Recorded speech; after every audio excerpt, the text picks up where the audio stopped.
Educación y entorno natural. Tema a cargo de los profesores Pedro Tuta Torres, Mauricio Boromei y Juan Pedro Vilches. Una mirada hacia atrás, 20 años. La verdad que pasó mucho tiempo. Y en ese tiempo, ¿qué cosas vi que fueron cambiando? Cambió el diseño curricular. Si bien hoy aparecen cosas aparentemente nuevas, como lo que está ahora de moda, que es el ABP y demás, yo me pongo a mirar la construcción con la cual empezamos hace tantos años y ya trabajábamos el ABP. Eh, Quizás no con algunos detalles actuales que tiene, que son un poquito más profundos, pero el tema del abordaje interdisciplinar y de interacción de áreas ya veníamos hace tiempo trabajándolo y, y de manera práctica, que es lo difícil, lo muy difícil, porque la teoría, digamos, muchos la tienen, muchos la contienen, muchos la transmiten, pero después al momento de reproducir en el campo la integración de áreas es donde más difícil se hace. Porque bueno, porque los docentes no están todos, porque sencillamente a medida que va avanzando la práctica, se van cargando generalmente esos líderes naturales que tienen todos los grupos. Y a veces cuando nos metemos en áreas que no son la, la especialidad nuestra, sin querer abordamos en un área que no dominamos del todo. Y a veces opinamos, pero la opinión es muy superficial ya que no somos especialistas.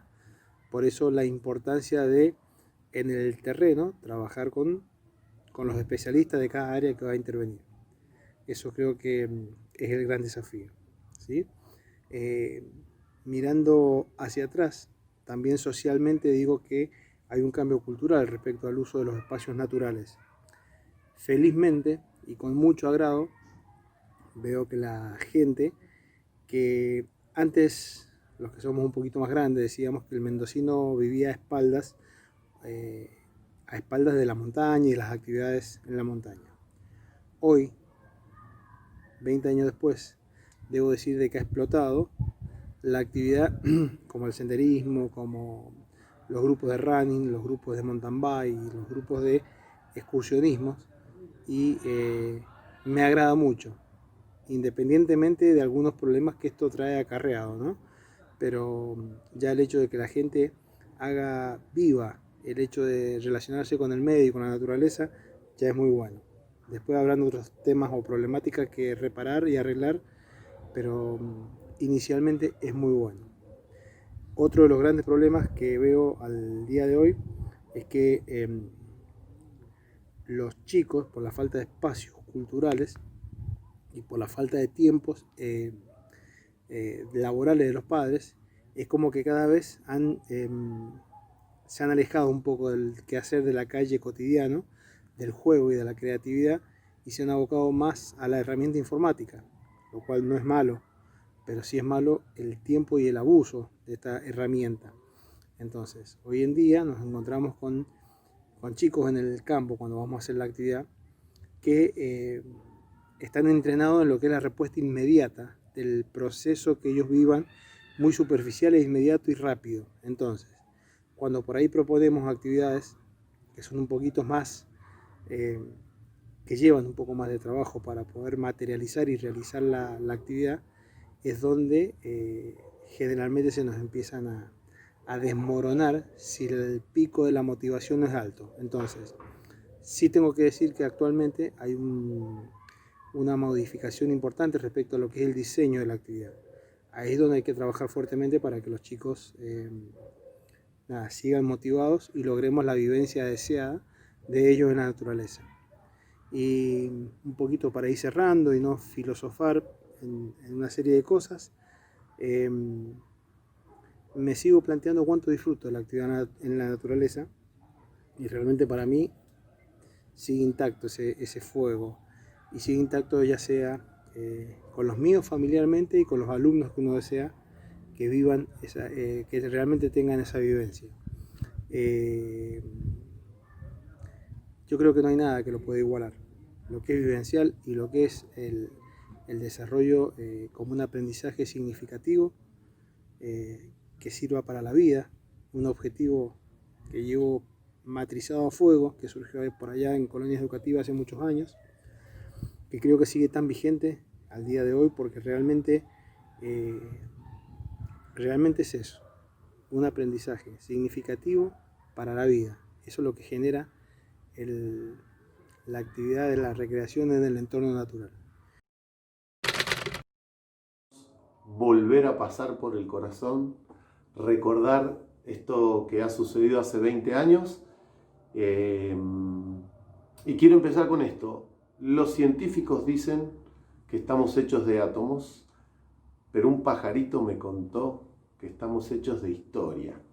Eduardo Galeano.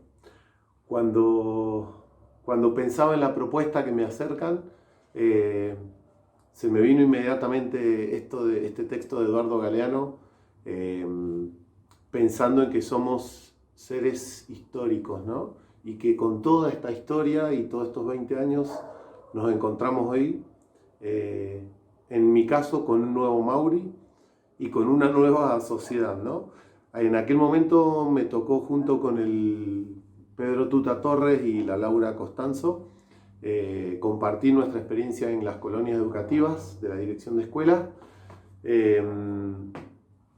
Debo decir que en colonia educativa consideramos que somos facilitadores de experiencias recreativas en ambientes naturales, y cuando hablo de recreativo hablo de experiencias lúdicas, experiencias colectivas y experiencias educativas. Por sobre todas las cosas, pero entre un montón de otras cuestiones que me parece que están presentes cuando hablamos o nombramos con la palabra recreación. También quería decir que todo lo que ha sucedido en estos años, toda la formación que hemos tenido, ha sido, y por algo que reivindico, que es laburo en lo colectivo. Hay docentes muy hermosos acompañando en colonias. Ha habido una gente, hoy está muy renovado ese equipo. Han pasado épocas donde podíamos ir de a 2 docentes a todos los programas. Fue una época donde se renovó mucho el equipo, donde vino mucha gente muy bonita, con otras ideas, con otras formaciones, de otros palos, y realmente para nosotros fue muy enriquecedor. Quería decir que siento que ha cambiado mucho la sociedad, han habido muchos cambios, nosotros hemos cambiado. Yo en aquel momento considero que era un pibe donde vivía un poquito más, vuelvo a citar a Freire, más por reflejo en algunas cuestiones, y este cambio hacia un pensamiento crítico creo que hoy me tiene militando más algunos aspectos, como por ejemplo las causas sociales o las causas, la perspectiva de género, por poner algunos ejemplos, ¿no? Reivindico de aquellas charlas, de aquellas épocas, la importancia del marco en el caso de un campamento, que es donde yo trabajo. El primer contacto con el grupo para mí es esencial, desde cómo se hace la propuesta, desde lo lúdico. En mi caso arranco con un cuento, medio actuándolo. Me parece muy importante, y ese marco tiene como 3 cosas. Siempre toco el tema del cuidado, del autocuidado, el cuidado de los demás, lo que en ámbitos más duros se habla como seguridad. El otro aspecto es el vínculo con el ambiente, y cuando hablamos de ambiente hablamos hoy de un espacio que incluye a las personas. Y el tercer aspecto que me gusta tocar en el marco, que me parece pertinente, es lo que está relacionado con el vínculo entre las personas, ¿no? Lo zarpado y lo hermoso que es convivir con compañeros y compañeras durante 3 días. Y también hay 3 cosas que, digamos, que los tengo yo como eje de mi trabajo, que sobre todo con grupos en la naturaleza, ¿no? El número 1 es hacer o brindar experiencias sensibilizadoras en primer término. Me parece que es muy importante sensibilizar a los grupos con cuestiones primitivas, permitirnos oler, permitirnos tocar. Me parece muy bonito, y también tomar conciencia de las problemáticas ambientales con ejemplos de datos o con ejemplos de cómo la influencia de un hombre que actúa por reflejo puede hacer mucho daño a los ambientes, ¿no? Otra cuestión, como una segunda etapa, que me parece que pasa por generar instancias de reflexión. Esto es para poder generar un pensamiento crítico que desnaturalice lo que está natural, ¿no? Y lo tercero es la educación en valores sociales. Pienso que cuando alguien tira un papelito está teniendo una actitud individual, porque se saca de encima algo que no le sirve y lo tira a un espacio común. Entonces me parece que educar en valores sociales, empatía, solidaridad, cooperación, pero de verdad, no impuesta o porque esté en un cartelito, a través de instancias de reflexión, me parece que por ahí está pasando hoy en lo personal mi trabajo.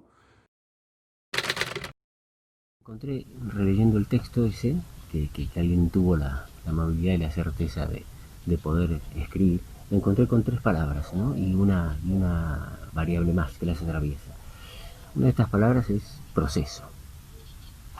Otra de las palabras con las que me encontraba mientras releía eso que habían escrito en relación a la ponencia era grupo. Y bueno, por supuesto, la otra palabra que aparecía era naturaleza, ¿no? Todas atravesadas por algo que también figuraba ahí en ese texto como nuestras prácticas. ¿Cuáles son nuestras prácticas que hacemos que todo lo que podamos decir tenga algún sentido o algún apoyo en el terreno, en la praxis, en realidad? Bueno, esta forma de decirlo, esta variable de las prácticas propias, tienen 2 vertientes, ¿no? Una de ellas tiene que ver con las prácticas personales, que uno puede hacer por anhelo, por deseo, por gusto, con amigos, con la familia, o con quien fuese, pero que uno tenga el impulso, la necesidad, como les decía, el deseo de poder salir y hacer cosas en la naturaleza, en el río, en el desierto, en el mar, en la montaña, en donde fuese. Y la otra vertiente es nuestras prácticas con los grupos, ¿no? Nuestras prácticas, en mi caso, con 20 años, con grupos de adolescentes, con grupos de jóvenes. Bueno, y me encuentro que estas 3 palabras, con esta variable que las atraviesa, sigue estando hoy presente.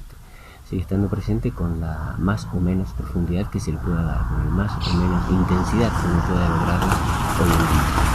Creo que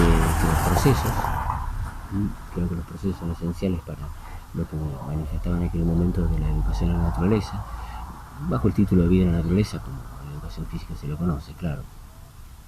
Y que los procesos a veces podemos encontrarnos hoy con la particularidad de un atravesamiento con la tecnología que antes no estaba. Entonces eso nos pone ante una problemática, desafío, o nos problematiza, nos interpela, ¿no? ¿Cómo somos nosotros hoy con esta tecnología y en vínculo con la naturaleza? Creo que no es algo menor, sobre todo en los jóvenes, en los adolescentes, poder generar procesos en la naturaleza considerando la tecnología, no enemistándonos con ella.